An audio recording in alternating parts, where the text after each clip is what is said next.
Assalamualaikum warahmatullahi wabarakatuh. Hari ini kita akan mempelajari sifat cahaya iaitu di bawah unit 5 dan sebenarnya kita telah pun berada di tema sains fizikal.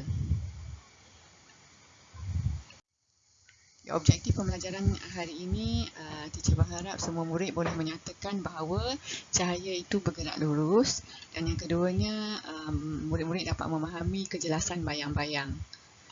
Pada akhir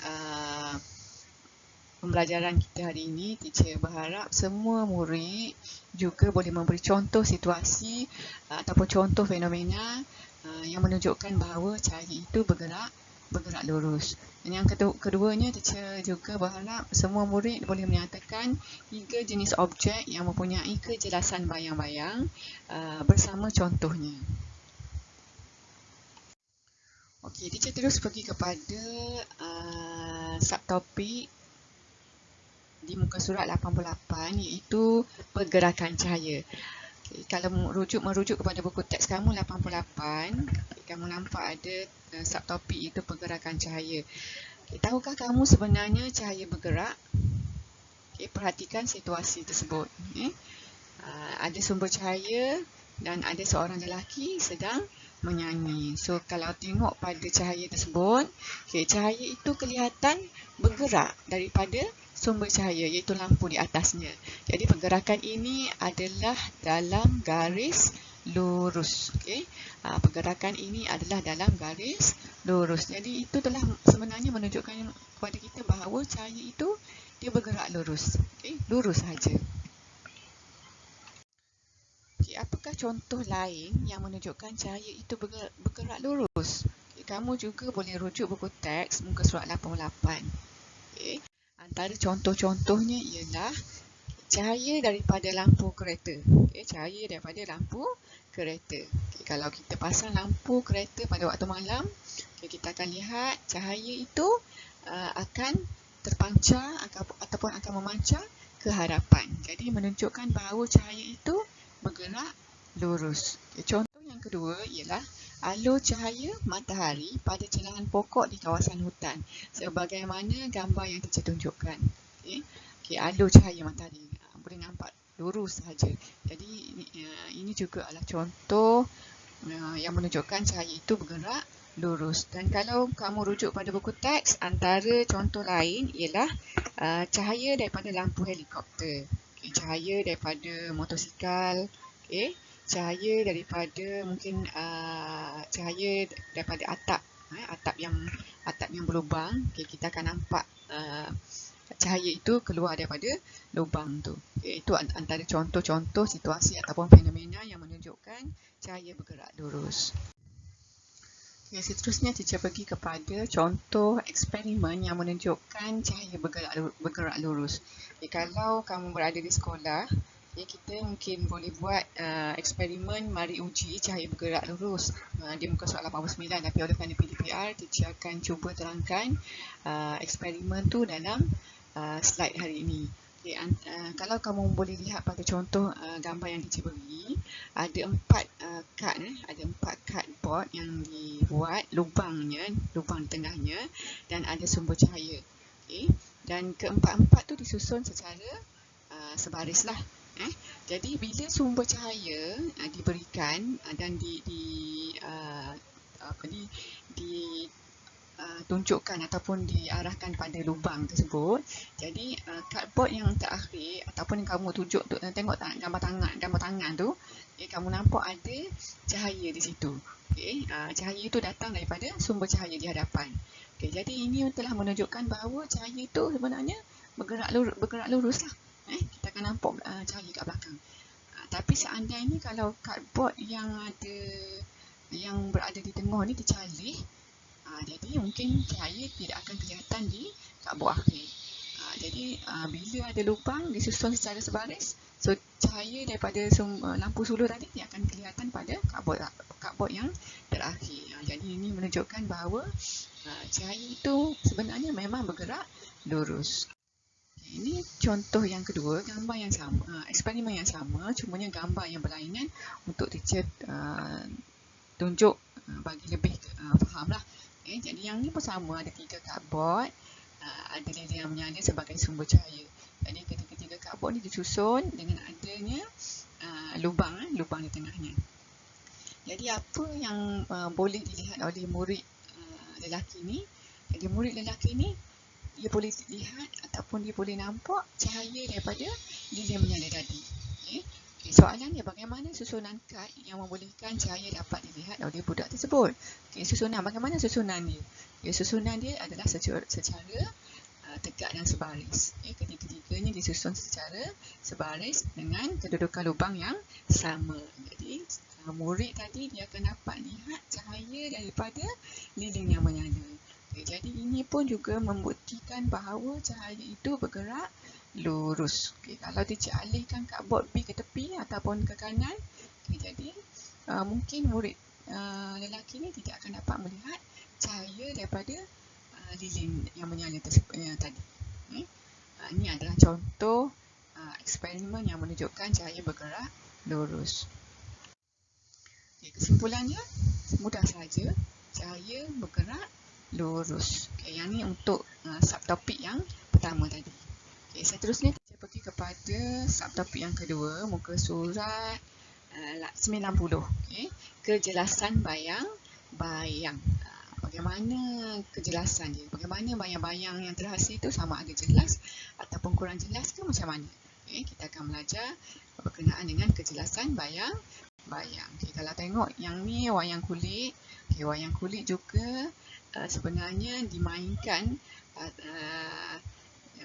ataupun terhasil daripada pembentukan bayang-bayang. Okey, kita pergi kepada apa itu bayang-bayang? Bagaimana pembentukan bayang-bayang? Bayang-bayang sebenarnya terhasil apabila cahaya yang bergerak lurus dihalang oleh sesuatu objek. Kita dah belajar tadi bahawa cahaya itu bergerak lurus. Tapi bila cahaya itu dihalang oleh sesuatu objek, macam gambar yang Cik tunjuk ni, jadi apa yang terhasil? Bayang-bayang akan terhasil ataupun bayang-bayang akan terbentuk. Itulah bagaimana pembentukan bayang-bayang. Yang macam cerita Upin Ipin kan, dia guna tangan dia untuk bentukkan haiwan-haiwan. Kenapa terhasil bayang-bayang? Sebab cahaya itu dihalang oleh sesuatu objek. Kejelasan bayang-bayang sebenarnya berbeza apabila objek yang menghalangnya itu juga berbeza. Sebenarnya kita ada 3 jenis objek, iaitu objek yang lut sinar, objek lut cahaya dan juga objek legap. Apa itu lut sinar, apa itu lut cahaya, apa itu legap? Yang ini contoh yang menunjukkan apa itu lut sinar, bagaimana bahan lut sinar, bagaimana bahan lut cahaya dan bagaimana bahan legap. Jadi ketiga-tiga jenis objek ini dia mempunyai keupayaan cahaya menembusinya yang berbeza. Jadi kita tengok pada objek yang lut sinar. Tengok pada apa yang dipegang oleh ketiga-tiga itu. Bahan yang dia pegang adalah bahan lut sinar. Bahan lut sinar, kalau awak tengok, kita boleh tengok muka dia kan. Jelas, jelas. Yang itu lut sinar. Yang kedua, lut cahaya. Kita masih boleh tengok lagi muka murid perempuan yang pakai juping tu, tapi kurang jelas. Yang ketiga, objek legap. Kita langsung dok nampak langsung pun muka dia. Jadi objek itu merujuk kepada objek legap. Ini contoh jenis-jenis objek tadi. Legap, lut cahaya, lut sinar. Kalau awak letak tangan awak kat belakang gelas lut sinar ni, akan nampak jelas tangan awak. Tapi kalau awak letak tangan kat gelas yang purple lut cahaya ni, masih boleh tengok lagi, masih nampak lagi tangan tapi kurang jelas. Cuba pula awak letak tangan dekat cawan yang legap ni, langsung awak boleh nampak awak punya tangan tadi. Jadi itu adalah beza antara ketiga-tiga objek tersebut. Kita ulang lagi sekali, apa itu bahan lut sinar? Bahan lut sinar ialah bahan yang membenarkan semua cahaya menembusinya. Kita ulang, membenarkan semua cahaya, membenarkan semua cahaya menembusinya. Apa itu lut cahaya? Bahan yang membenarkan sebahagian cahaya melaluinya, sebahagian sahaja. Apa itu legap? Bahan yang tidak membenarkan cahaya melalui melaluinya. Okay, tidak membenarkan. Okey, perbandingan bayang-bayang. Teacher bagi kat sini 3 contoh. Okey, 3 contoh. Ni sebenarnya eksperimen muka surat 90. Kalau awak ada kita kat sekolah ni, teacher pasti akan buat dah.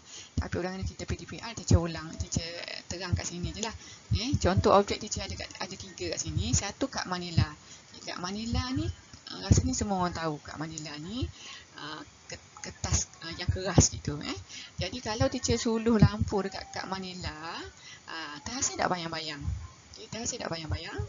Okey, sebenarnya akan terhasil sebab kat Manila ni ialah objek yang legap. Kalau suluh je kita akan nampak lah bayang-bayang kat belakang. Sebab kat Manila ni halang cahaya. Dia halang cahaya daripada lampu tu. Jadi terhasil bayang-bayang. Bagaimana kejelasan bayang-bayang? Bayang-bayang ni jelas nampak. Contoh objek yang kedua ialah plastik jenis. Plastik jenis ni plastik cover buku, plastik balut buku tu. Kalau teacher suluh lampu, ada tak bayang-bayang? Bayang-bayang langsung tak ada. Sebab dia membenarkan semua cahaya menembusinya. Yang ketiga ialah plastik berwarna. Plastik berwarna ni macam plastik cover jugalah lebih kurang, tapi dia ada warna-warna. Mungkin macam plastik yang awak beli kat kedai tu kan, plastik plastik warna hijau, pink tu. Jadi kalau teacher suluh lampu, dia masih lagi boleh tembus cahaya tapi sebahagian, dan bayang-bayang juga terhasil, cumanya bayang-bayangnya kurang jelas.